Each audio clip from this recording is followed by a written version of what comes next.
All right, welcome to another edition of the Cut Pro Wrestling Podcast. I'm Randy Zellier from backsportspage.com. And I am Emerito Rivera from Level 1 Games in this noisy city we call New York. Thank you. Yes. You're gonna get noises today. I can hear it. Now, my question to you is, since you live in New York City, if you open up the windows, do you hear the New York song? Does it play throughout the whole city? No, you you hear somebody tell you to shut the fuck up. So also that is my daily life every time I start talking. Actually, I think that's my my hello to you when you call me up in the morning. Yeah, I'm like, good morning. All right, boom, grumble. Well, listen, I'm really excited for today's guest. Who do we have on? We have a young independent wrestling star from the UK. Her name is KIARA. She was very nice to join us. Gave us an hour of her time, or about an hour of her time, to discuss her career, her training with the Storm Wrestling Academy, and much more. And we were very lucky to have her. What a class act. Listen, she stood up with us 12 midnight UK time so that we can record at what, like 7 o'clock our time? Yeah, it was an absolute pleasure. It was a hell of fun. And it was great learning and asking her questions. She was very, very receptive. I had a blast. So I hope she had one as well. Yeah, and one of the great things about her, too, is just on how smart she is, not only knowledge-wise, but just about the business and understanding about what she wants to accomplish and where she wants to go.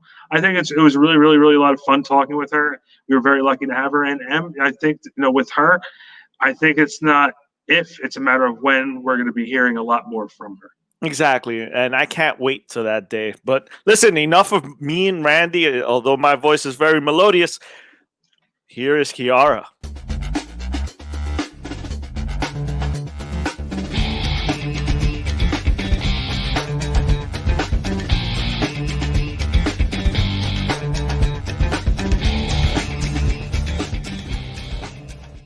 All right, we're back here on the Cut Pro Wrestling Podcast, Randy Zellier, backsportspage.com, with my good friend Emerito Rivera, M for short, from Level 1 Games. How are you guys today? Special guest with us. She's out in the UK, staying up late for us tonight. Her name is KIARA, one of the top independent stars out there in the UK, joining us. Thanks for giving us some time today. Thank you so much for having me. And this is really cool. I think, this is our first real international star, man. Yeah, this is pretty cool. I'm telling you. So I was doing some research, and your wrestling journey began down in Miami, of all places. It did. Down at WrestleMania 28. 28, which I can't believe a year from now is going to be 10 years ago. And I think back to then, I was a crazy fan. I think most people that become professional wrestlers, they were the fans themselves. They've experienced it. And aside from growing up in the Attitude Era, being there at WrestleMania in the US, it wasn't my very first time to the US, but it was my first time in Miami. And that atmosphere, the stadium, the spectacle, feeling like you're at the center of the world for those few hours, it left a lasting impression on me. Listen, I was there at WrestleMania 28. Yeah, I was there. I used to go almost every year. And let me ask you a question, because I remember the card. What was it? Which one captivated you that just drew you in so completely that you went home and you were like, all right, this is it. Like, I have to get in the ring. I have to get my foot in that door. What was it? I remember this very vividly. So it was the Hell in a Cell match. There were moments during the match, and I'll get to them. But I can see you guys smiling. You know what I'm going to say. But it was while the promos are running, the pre-match promos, when you're there in the stadium, you turn around to watch that there's big Titantrons. I was the ring was there, so the main Titantron I couldn't see, so I was turned around, and they sort of dimmed the house lights, and you're watching it, and that feeling of anticipation was. I remember just feeling, and there was like helicopters going overhead, and everyone, like all these 80,000 people were really quiet because they wanted to hear the pre-match interviews, and that there was something about that which you can't quite capture on the DVDs because you only see the actual matches, right? And when there's an interview, it just comes up on the screen. So that part, And then, of course, some of the near falls during that match. I believe there was a podcast quite recently with Undertaker, Triple H, Shawn Michaels. They talked about where Shawn Michaels did the super kick. You know, he, as the referee, for those who weren't aware, he was actually the referee. He wasn't supposed to be interfering. So he interfered. And I remember that moment, we thought the streak would definitely end. And like, I was like, oh my God, it was probably one of my favorite near falls. And they said during the podcast interview, they said it was one of their favorite near falls of all time that they've ever done. I remember that vividly, man, because I grew up a Shawn Michaels fan. Like that was the guy that got me to go, hey, you know, like I want to do this. I used to watch him kick out at the very last second. Yep. And I was just captivated. And I was like, you know what? I want to do that. I want to sit there and kick out at the very last second. So it's so cool to hear you have something similar, you know? And that's what gets us all together is that fandom, right? Absolutely. It connects everyone, and we all have these memories and moments that, and if I was there with my brother and sister, and you're really lucky if you have a brothers and sisters to go with, or even friends, being able to share and be like, oh, remember when that happened? It just adds to it. Yeah, I ended up going with my son, and we still talk about the matches. Yeah, I used to try to take him every year. Those were our vacations. That's how big wrestling fans we were, or are. And it used to be a great time. Like I can't do it anymore, obviously, and the world's upside down. So it's not like I'm going anywhere. Listen, I'm here in New York City, and that's good enough for me. So you end up going home, right? And you're flying home, and this is running through your head, I'm sure. You get back. What was the process? How'd you find a school to get into? You're gonna like this. Actually, making me tear up a little bit. This is strange. Yeah, I remember thinking, oh, I may as well do this. Why not? Like, you only have one life. And I was really fortunate because the local school in Leicester was where Robbie Brookside was heading up the school. And he is now not just in the NXT UK, he's in the main performance center in Orlando, I believe. And this was back in 2012. This was before he had officially joined WWE. He was very well known in the World of Sport ITV era, which was British during the 70s and 80s. It was on every Saturday. Millions of people tuned in, a little bit before my time. But so Robbie happened to be running the local school. I thought, I'll just pick the one that's closest to me. Turned out to be pretty much the best school in the UK, if not Europe. So I was very lucky there. I remember turning up with my dad, and we were waiting outside. So the very first week I was going to go, the gym they were using had a fire. So the next week, I didn't go that week. The next week, I believe it was the end of April of that same year, April or the very beginning of May. So we missed 1 week because of fire. And so there's this new venue that kind of has graffiti on. It's a bit more seedy because it's a temporary venue. There's like cigarette butts on the floor. And my dad, who wasn't very happy about me wanting to start doing this, was thinking, not sure about this. And then he meets Robbie, who's very much a gentleman. And he says, how tall are you? Because my dad's like 6'4", which was the first impression. And then my dad hung around to sort of watch the training, and it was very safe, very much you work from the ground up, learning the skills, learning how to take a bump before you do any crazy moves like that. So I think very, very quickly my dad turned around and decided to support me on the journey. That is so awesome. Like I didn't have much support growing up when it came to stuff like that. So it's great to hear something like that. I try to support my son as much as possible. I believe Randy has a question for you. He's looking at you. Yeah, well, it's funny too, because we were going back a step about WrestleMania, and that you sort of fell in love with the product off of that show. How much access did you have in England growing up to professional wrestling? Because I can't, like, over out here in the States, we have Impact, we have now AEW, which is here. But back then, Impact was still a thing, and Ring of Honor was still a thing, and that had a little bit of distribution. How much access did you have to professional wrestling out there? So growing up, I had missed the ITV, the weekly show that was World of Sport. So that kind of already died. It's sort of back now, but that had died. And so the main thing we had was WWF on Sky Sports. And there was this really good period right at the end of the 90s, early 2000s, where you could get the pay-per-views for free. And you could get, I remember WrestleMania 17, which I believe is the 10-year anniversary now. No, not 10-year, 20-year anniversary now. We had that for free here in the UK. So if you were okay with staying up late, staying up till 1 a.m. to 4 a.m. to watch it, I remember, yeah, that was the main exposure. We didn't have other promotions. It was mainly just WWF, and there were some live shows that you could go to, but our parents didn't really take us to the live shows. They thought they'd be a bit too adult, but they weren't. They're more family friendly around here. Yeah, it's funny because the writer, he's a good friend of ours, Keith Elliott Greenberg, said it best. It's like WWF was the Kool-Aid that we all drank to get us into wrestling. And I can't agree with that enough, because it's like you speak to anybody, they don't mention anyone else. It's normally we were exposed to WWF or WWE now, and then we go from there. So you trained with Robbie, right? Could you tell me how that was? Like I remember going into the ring for the first time and being just like awestruck on how big it was from the inside out. And what were your initial thoughts? Like what was running through your head when you were inside the ring?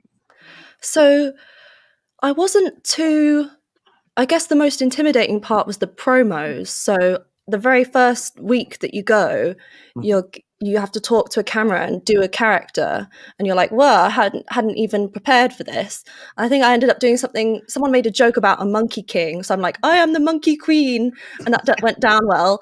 But if you're okay with improvising, then that's, yeah, I'd say that was the most intimidating part. Some of the moves we were learning, because I'd been exposed to much more of the American style.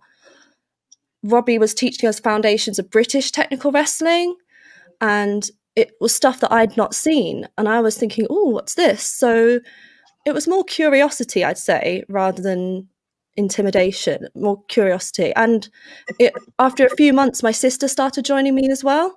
So that made it quite a lot easier having someone in your family doing it as well. And that's Sarah Skylark, right? Yep, Sarah Skylark. All right. So she joined you in the school right away, or was it months, years later? Several months later, I think it was. So yes, WrestleMania was that April. I joined the school near the end of April, and I think it wasn't till November that she started to join. Okay. But she fell in love with it as well. Yeah, it's hard not to fall in love with this stuff. Now, when you're training and you're learning promos and you're learning British, I would say strong style, right? Is that what they refer to it as? How long was it before you had your first match in front of people? Yeah, so great question. So I actually took a break for several years for university. I went to the University of Cambridge, and I don't know if you're aware, but it's super intense, the examinations. My first year, I didn't actually do too well in the examinations. I managed to pass with a high 2-1 in the end, but I had to really, in my first year, I was trying to do wrestling as well, going back and forth to Leicester, keeping that up. But I had to really just say, right, for the next few years, school. And I was looking at interviews by Jim Ross, and Jim Ross was saying one of the best things you could do if you want to apply for the WWE is to be a good ambassador, is to get that college degree. So I thought the best thing would be for me to finish this. And this was one of my main motivations for getting to Cambridge. It wasn't just to do science. It was like, this is going to look so good on a WWE application, man. They don't have any other people from Cambridge or Oxford. This is going to be so good. So that was my main, that's what kept me going through exams, really. And to answer your question about the first match, it was then in 2016. So I graduated end of 2015, started doing my first matches 2016. And how was that? Like, what was the feeling that went through you? Not only did you finish school, because I was going to get to that question anyway, because to me, it's mind-boggling that you did school and wrestling. But now we have our answer. You did school first, and now you've come out of that, and now it's your first match, and you must have been beyond thrilled. Like, how were your nerves? The biggest nerves weren't so much during the first match. It was more coming back to the first training session after several years with Robbie Brookside, feeling like, what are people going to think? Do they think I don't love wrestling? Do they think I'm not dedicated? Like, no one would question that now. But if you've been out for a few years, you've got that stuck in your head. So it was that first training session that I was kind of nervous for. And they make you do the same drills you do in the performance center for WWE. You've got these high knees called grapes. You've got these set goes where you lie down, get up again, and they drill you till you're like dying. And I knew that if you haven't been for a while, they're like, okay, let's see how good you still are. So I knew I had to be in good shape. And then when it came to that first match, I was just happy, really. Not too nervous, just super happy to be doing it. Yeah, because that was a monumental accomplishment at that point, right? Like you finished school, you have your first match, and now you're on your way. Did you stay in the UK for a while and do the indie scene, or did you go right away? Because I see that you went to Lance Storm School. Was that like a right away thing? No, so I stayed in the indie scene. So my new trainer, because Robbie Brookside was only coming back for seminars, because he was based in the US now, I had a new trainer called Gareth Harris, and the school is now called From the Ground Up School, FTGU, and they're still doing shows. Well, not right now because of COVID, of course. But yeah, so about a year of training and shows before 2017, which is when I saved up the money and I went for 3 months to Lance Storm School in Calgary. Wow. So you stood over there in Canada, in Calgary. How was that? Like, oh my God. Was there any kind of culture shock? Like, you're going from the UK to Canada? Massively. Oh my goodness. I remember, I've got some amazing stories, but I think when the plane was coming over Calgary and feeling like, oh my God, I've made it, I'm here. Because I was saving up for, I think I decided in 2016 that I really wanted to go. So I was saving up for a year. It's quite expensive. But as the plane was coming in, I'm just looking out at the clouds. I've got music in my ears. I was listening to All Time Low, and there's this song where they talk about all the different cities in the world. And I'm thinking, yeah, I'm like proper traveling. It's called Party at the End of the World. I think that's the song by All Time Low. So that was playing in my ears as we're coming down to land. And I'm by myself. I think I was the only one from the UK for that session. There's 3 sessions a year. I was the summer 2017 session. And after I touched down, just that feeling of, yes, I've made it. The plane hasn't crashed. I'm alive. And I think, the culture shock, definitely. Getting used to the weather. It was snowy when I arrived and it was really hot when I left. So I did not prepare well clothes-wise in my suitcase. So I had to buy a whole new set of summer clothes. I did not realize how warm it would get. And the weirdest thing was during a trip coming back from Edmonton to Calgary after a show with PWA, I was in the car and the moon was the moon was like a full moon almost. And I knew the moon was sort of behind us as we were driving. And then I saw the clouds were being backlit by something. Something was lighting up the clouds. And I thought, but the moon is behind us. So what's lighting up the clouds? So I'm like turning around. And then like the clouds start to part and there's these weird lights. And we're like starting to pray, thinking it's the rapture. I'm not kidding you. We legitimately thought, is this the end of the world? Yeah. And then the clouds parted more, and I was like, oh, it's the Northern Lights. Oh, wow, that's right. You know what? I'm sitting here listening, and I'm going, does she see aliens? Like, I didn't even think of the Northern Lights. I've never gone up that far north. It's great. But do you have any other stories in Canada? I remember I was meeting people, Newfies from Newfoundland, and learning about their accents. And I was expecting just the typical Canadian accent and trying to understand this mixture of like Irish Canadian and Newfie. And there was jokes that I didn't get that went over my head. And when you're kind of like, like you pretend that you know what people are saying. I do that so much in my line of work. He does it a lot while I'm talking. That's what he usually does to me. Well, yeah, he'll talk to me about broadcasting. I'm like, yeah, Randy, that's crazy. That's my line for I have no idea what you're talking about. But please continue. I've got one really good story. So we did for PWA. We had the main shows, and then we had a private show. So it was for this this man in the community who was in his 50s who had Down syndrome. And unfortunately, well, it was going to be his birthday show, and he passed away before the show. So the family, because this wasn't Edmonton, this was just outside of Edmonton, like a really small town, probably an hour's drive from Edmonton. So instead of cancelling the show, because he was a huge fan of PWA, like a super fan, instead of cancelling it, they kind of kept it on as a memorial to him.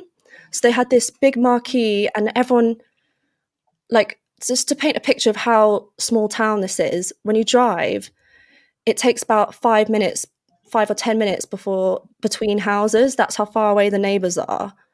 And there's like no power lines. And like all the people in this community of really spaced apart houses had come together and I wish I remembered his name. That's the only thing that bugs me. But I remember seeing his picture, seeing the marquee. We did a few matches. There was like karaoke afterwards, and it was a really nice sort of warm feeling of like wrestling bringing a community together. So I won't forget that. See, and that's what I love to hear. Those stories, they don't get enough attention out there. All you hear is the bad stories about wrestling, all the carny people. This is what wrestling is about. You come together as a community. You honor somebody who's a mega fan, and thank you for sharing that. That is too cool, man.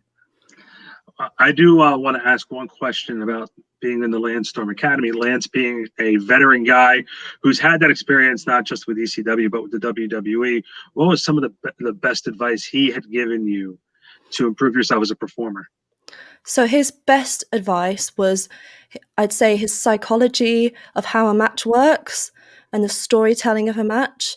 He'd say how a lot of the storytelling you can see in different media, like you take Star Wars or you take a random novel, there's sort of the beginning, middle and end, and that bit in the middle where there's a crisis, usually like where the heel is beating up the face. There's you're starting to lose hope, and then the hope builds again, and the way different endings, right, for a match, and how just all these thousands of little tips when he'd say, okay, you just need to adjust this, or okay, this match would have been a little bit better if you'd gone for this instead. And to plug Lance Storm right now, he's doing virtual coaching, so you can send. If you follow him, the Storm Wrestling Academy on Instagram, the details are there on the homepage. But you can send him your matches. Like, say you've got something on YouTube, and you can have a face-to-face session like this over Zoom, and he'll give you a breakdown of the match, and he'll say, right, this is where you could have tweaked it here, you could have tweaked it there, and you would have got a bigger pop if you'd done this. And just like thousands of little tips that, when you add it all together, just really transforms the match. So that was the kind of coaching that we got. And that's very invaluable. That's and it's awesome that he's able to do that with everybody. Since we are in a situation with COVID, that he's able to sort of go blow by blow with a match through YouTube and being able to critique that way. I think that's that's so invaluable to do that, because you gain so much for that, and that's awesome.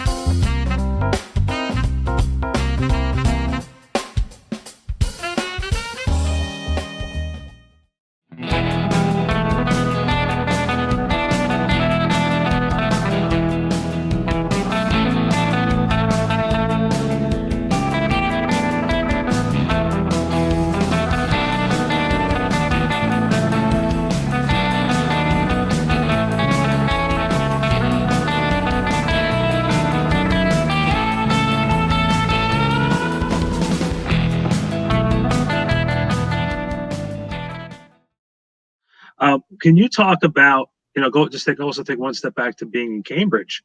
That's a no joke. That's a no joke school.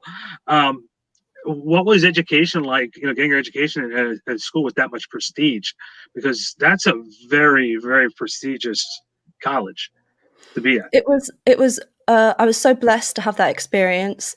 We were the lecture seats, the wooden benches we were sitting on, the cobblestone streets we were walking on. We'd have international students, right? People that had come from America saying, I'm walking on cobbles that are older than my country, right?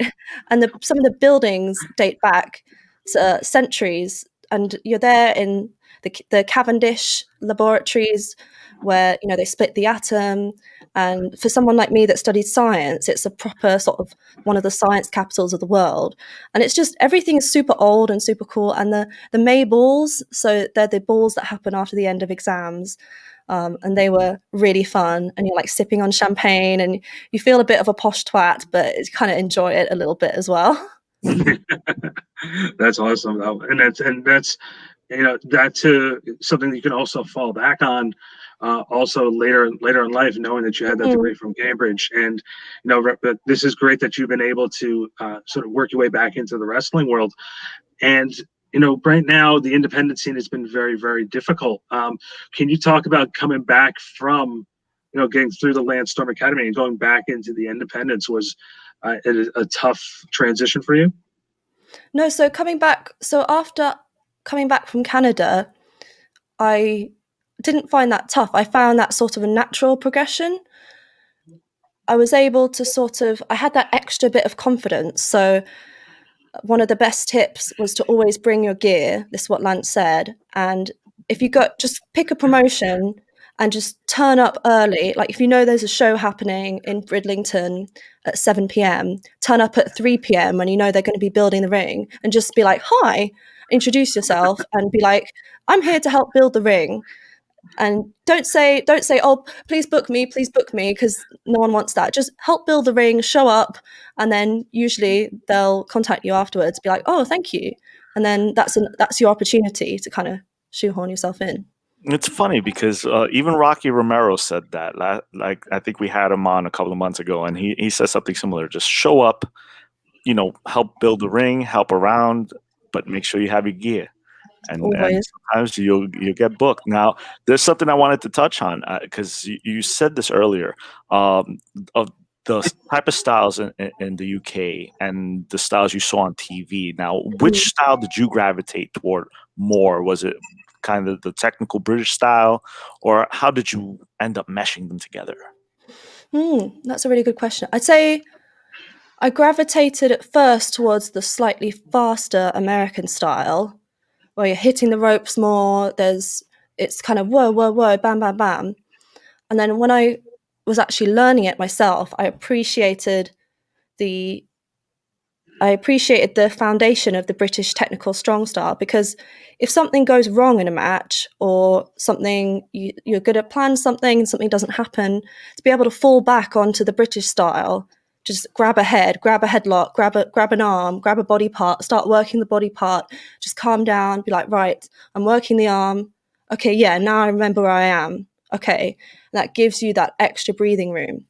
And yeah, so like you said, to then combine both the styles and take the foundation of one and then the excitement of another. And I mean, I really want to learn more of the lucha style and more of the Japanese style. I think being able to combine bits of everything makes you the strong all-rounder. Yeah, we had Thunder Rosa on, and she said something similar, where it's like you just take a little bit of everything and you put it together, and then no matter who you're in there with, you can always wrestle them, and it's always going to be like a very good match. So now you're currently with CPW, that's Coventry Pro Wrestling, right? And you are the Lineal Women's Championship. Did I say that right? Yes, that's the one here, the Lineal Women's Championship. So I wanted to touch base and how is it now wrestling? I mean, London and the UK, everything's kind of shut down, but you guys are still taping every so often, right? Yes. So I saw you had a match with your sister back in December of 2020. How was that like to sit there and finally face your sister? Oh goodness. Well, I mean, it is true. There's a proper sibling rivalry. The good thing about going on with either with family members or someone you're really good friends with is you don't have to pull your punches. You can kind of go at it a bit. And you think, you know, if it's someone you just met that evening, you think, oh, hey, you got to kind of know their style. You don't want to Whereas if I'm with my sister, I'd be like, right, I think we should do this. And she's like, no, that's a terrible idea. And I'd be like, no, it's not a terrible idea. and like we will argue, like, for sure, but like in a way that you can only argue with people that you really know the best. And I think you could put on a better match with someone that you click with and you have that chemistry with. Yeah. And yeah, so to answer your question about the tapings, CPW have been doing a fantastic job becoming this digital transformation, like bringing live pay-per-views, bringing tapings, being able. So we sometimes do them live, but we sometimes will film them out of order, then smush the episode together, like put it back together in the right order. And the storytelling at CPW is fantastic. They don't just put on random matches, there'll be a storyline. And the fans are super obsessed, which is amazing. I've got the most fan art I've ever gotten from a promotion. You know, getting fan art, having been myself a fan, like, I really appreciate that. The thing that someone's taken time to draw something. The fans at CPW are just incredible. Yeah, I saw some of the fan art on your Instagram, right? So it's up there. So people can check that out whenever you can. Go to KIARA's Instagram. We'll put that up later on in post-production, show everybody where it is. But please tell me more. Yes, so and you can follow me here. So yeah, I had several matches with Alfie Rogue as well as my sister. Alfie Rogue is who I won this title from, and I believe it was the third match of 3 where I finally won the title. Her signature move is the spear, and having had several matches with her, I think we really put on a good show. And I got several bruises from a cage match with Kat Von Cage. There's a steel chair. If you go on my YouTube, you can see highlights of those matches. That was the very first time I'd been hit so aggressively with a chair, and it does leave bruises. You know, people can say, oh, wrestling is fake, but those bruises weren't fake. I can tell you that. Yeah, I saw that on your Instagram. Oh my God, like, you had black and blues everywhere. I know, but I was just thinking, like, of all the amazing matches I've seen that have tables, ladders, chairs, and I'm thinking, I want to put on a good show, you know? That's so awesome. So what's coming up for you? Like, I saw something about you're challenging the other champion to unify the titles. Is that something? So I lost a number 1 contenders match, unfortunately, but that would have been, if I'd become the number 1 contender, it would have been to unify the CPW Lineal Women's Championship with the CPW Women's Championship. This one actually is the premier belt for the women, I just have to add, but it would be nice to combine them. There's more tournaments I can't quite announce yet because they haven't been announced officially on the Facebook page, but there is set to be something that will be on a TV network here in the UK. Very cool. Powered 4 TV. And there's going to be another promotion. So if you follow me on my Instagram and my Twitters and my Facebooks, you'll see as soon as I'm allowed, I will be announcing those. That is awesome. So I'm going to change a little bit the gear. Oh, I have to touch on this because it's the elephant in the world. It's not even the room. It's the whole COVID situation. It's the whole world, yeah. It's the whole world. The pandemic, not epidemic. I just learned the other day, like, the differences between the words. So now I'm like, I'm smart too. So how's that been? Like, it has to be a drag, and it has to be hard, like, mentally and physically, not to be able to go into the ring as much as you used to. How are you handling that? So it's really stop-start. You get all prepared, like, oh yeah, things are going to start up again, and then and then yeah, and then and then it's really kind of, you keep getting your hopes up, and then the hopes keep coming down. So I'm sure, in a way, this is kind of connecting everyone. We've all been impacted massively, and luckily, I've not, in the UK, we've got the furlough scheme, which is where if you lost your job, luckily I've not been furloughed, as we say in this country. I've been really fortunate not to have been furloughed. So I've got my day job, got my IT office job to kind of keep me busy, because I think if I didn't have that, I would go nuts. But with wrestling, so I believe around about October, CPW did have 1 or 2 live shows with a live audience. Oh wow! We had to come out with masks. That was strange because I'm a face, right, at CPW, and I want to go high five everyone, but we can't high five people. So that was kind of different. And then we've gone back to the tapings, and depending on the local council, so the England is split into counties, and there's like Leicestershire, Rutland, Northamptonshire. There's loads of different counties in London, and different counties have their own rules. So CPW has permission from the police and the local council, but other promotions don't.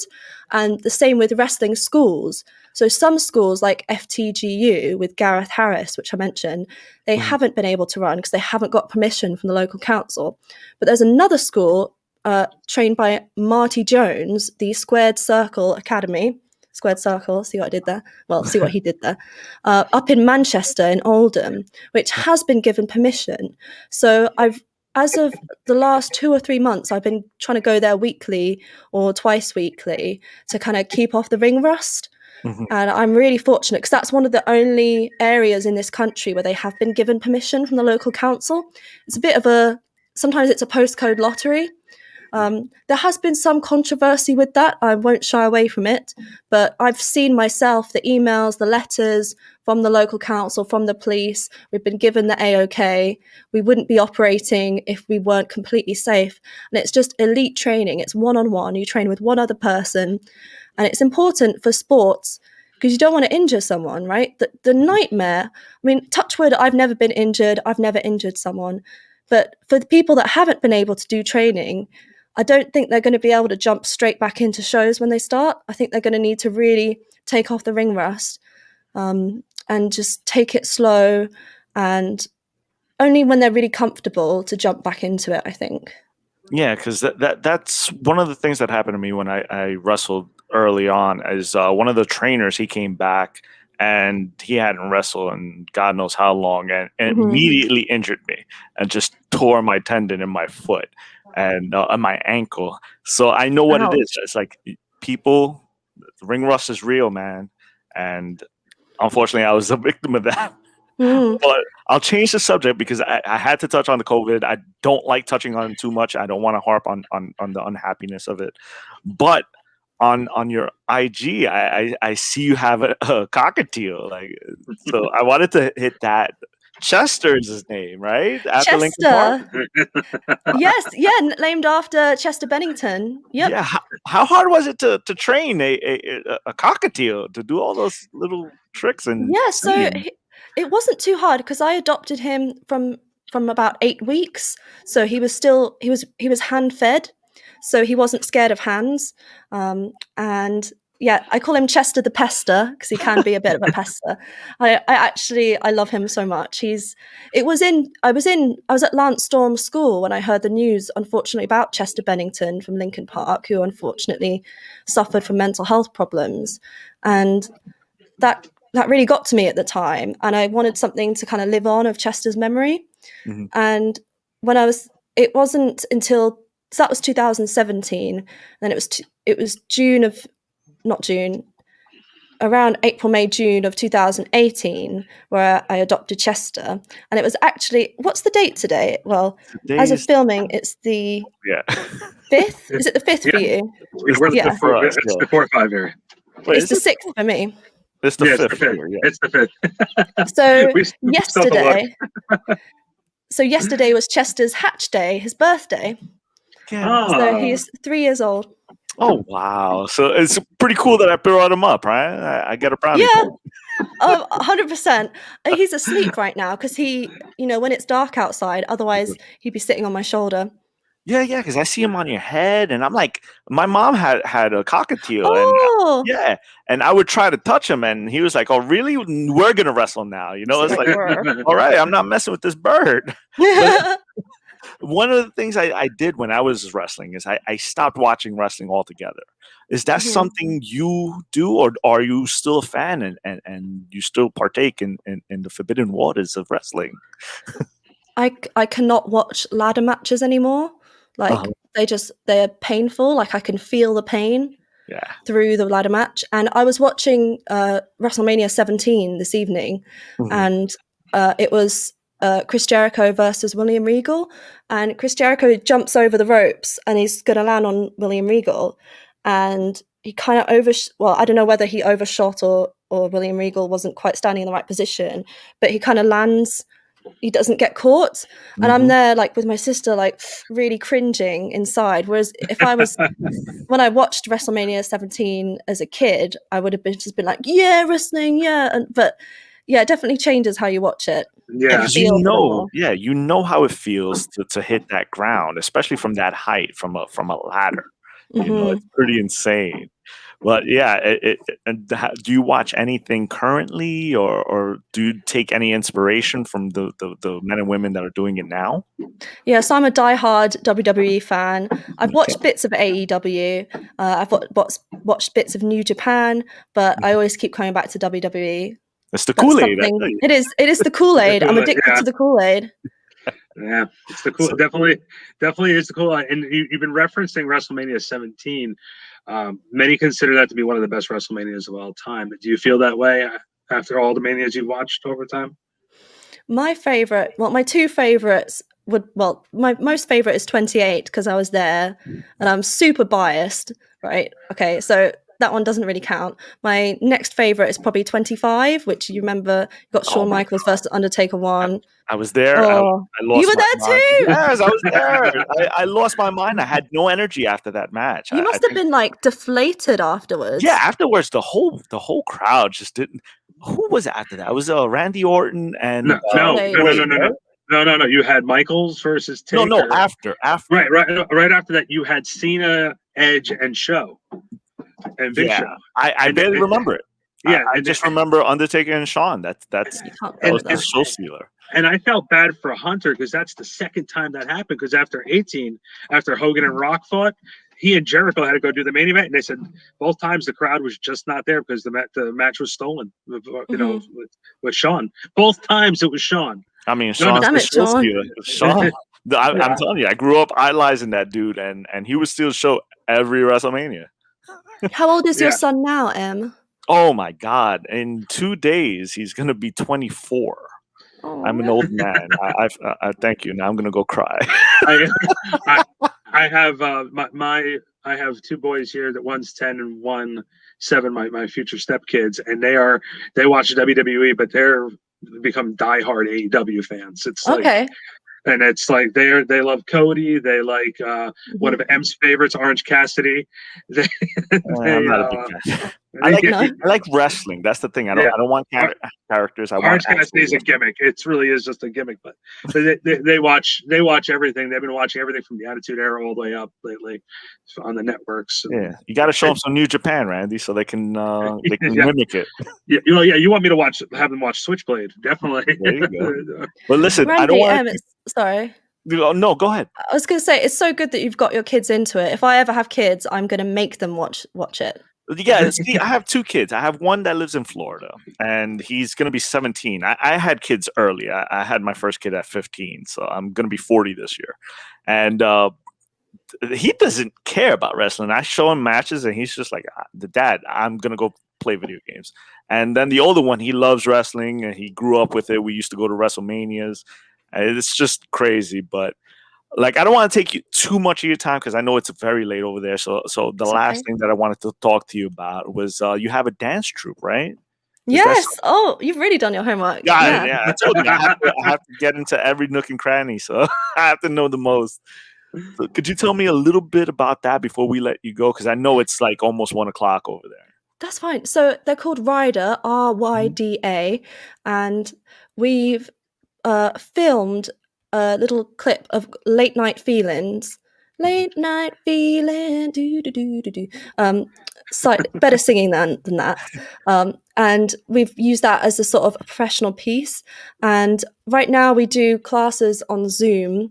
And there was a little gimmick in the park where we were socially distanced dancing. But no, that's a contemporary dance. So for those not familiar with different dance styles, imagine ballet, but then a bit smoother than ballet, and you collapse on the floor and you come up, and it's a bit looser than ballet. Like ballet is very strict. There's different positions, and if you're out of line, then you get told off, right? Imagine the classic ballet teacher, probably Russian, who's like yelling at you with the stick. With the stick, like no. And I can make fun of that because I'm part Russian. So, but no, yeah. So Ryder, Rutland Youth Dance Academy. Shout out to that. You can find the music video again on my YouTube. Listen, thank you so much. I think you've given us way more time than we deserve, and I have to thank you from the bottom of my heart. Randy, I'll thank you as well. Can you please let us know where we can find your merch and also you on social media? I've been throwing little social media plugs for you while the interview is going on. Let's let everybody know where they can find you. Yes, so it's KIARA, that's KIARA, then the underscore, the little line that goes underneath, KIARA_wrestler. You'll find my Instagram and Twitter, and there'll be links in my bio to the merch stores and to my YouTube. And my Facebook is KIARA-wrestler. So no underscore there. I'm not allowed to do that for Facebook. Okay. It's forbidden. And they're weird on Facebook. Well, we thank you so much for giving us some time today. No, thank you. You've been wonderful hosts. Thank you so much for making me feel so welcome. Listen, I'm in New York City, so it's a little. I had to mute myself a couple of times because it's noisy as hell over here. But I thank you from the bottom of my heart. Thank you so much. This was awesome, and I hope we can see more of you. Like. Yeah, no, I would love that. Randy M, I'll definitely stay in touch. Definitely. Thank you so very much. Thank you. Get some sleep. Definitely get some sleep. Good night.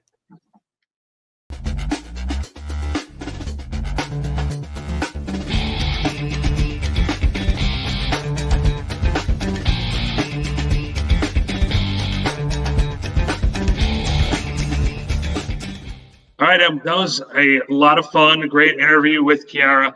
And listen, I wish her all the luck and all the success. And I must say, before we get to the end of this, she was very charismatic. I was taken back by how charismatic she was. So, again, we hope to see her. Maybe she comes to the U.S. and we get to see her live, man, because I'd be down for that 100%. And guys, go check her out. Go follow her on social media. She gave you the social media handles. Go out, check her out, follow, show support. Speaking of social media, you can follow us on social media. We're on Instagram, we're on Twitter, we're on Facebook. Tell where we are. We are on Facebook at, what is it, the Cut Pro Wrestling Podcast, and Instagram, the Cut Pro Wrestling, the Cut PW Podcast. I write this down, and every week I screw it up. Did you notice that? Well, at least they're consistent. And then and Twitter at Cut Wrestling BSP, and of course, backsportspage.com is where you can find full shows and a great other forms of sports and entertainment on that great website.